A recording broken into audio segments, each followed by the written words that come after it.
États-Unis. Le candidat pro-Bitcoin, Robert F. Kennedy Jr., suspend sa campagne pour soutenir Donald Trump. Vendredi soir, Robert F. Kennedy Jr. a annoncé suspendre sa campagne présidentielle pour afficher son soutien à Donald Trump. En revanche, se retire-t-il vraiment de la course à la Maison-Blanche? Nous faisons le point.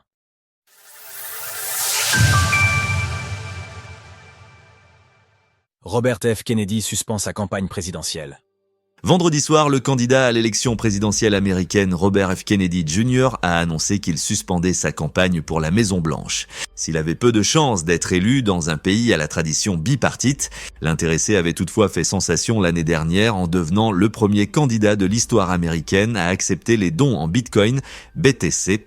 Malgré tout, il précise qu'il ne se retire pas totalement de la course à la Maison-Blanche.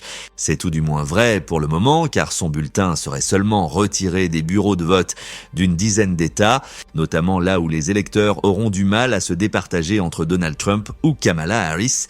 Un soutien à Donald Trump. À propos de l'ancien président, Robert F. Kennedy a d'ailleurs choisi de se ranger de son côté alors qu'il était à l'origine membre du Parti démocrate.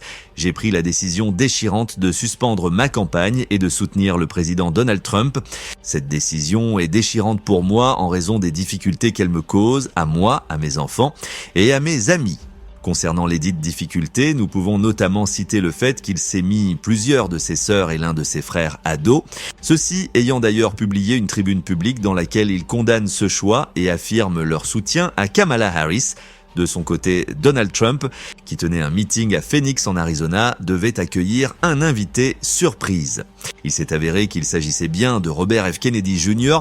s'il venait à être élu. Nous pouvons ainsi nous attendre à ce que Donald Trump propose un poste à Robert F. Kennedy Jr. au sein de son administration. Sur Polymarket, Donald Trump est donné très légèrement en tête face à Kamala Harris, tandis que le même coin MAGA à son effigie progresse de 5% en 24 heures lors de l'écriture de ces lignes, à un prix de 3,88 $ et une capitalisation de 171 millions de dollars.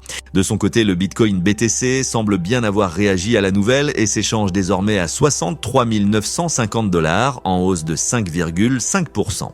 Notons toutefois que cette hausse peut surtout s'expliquer de par les propos de Jerome Powell, le président de la Réserve fédérale, Fed, qui suggère une baisse de taux prochaine. Retrouvez toutes les actualités crypto sur le site cryptost.fr.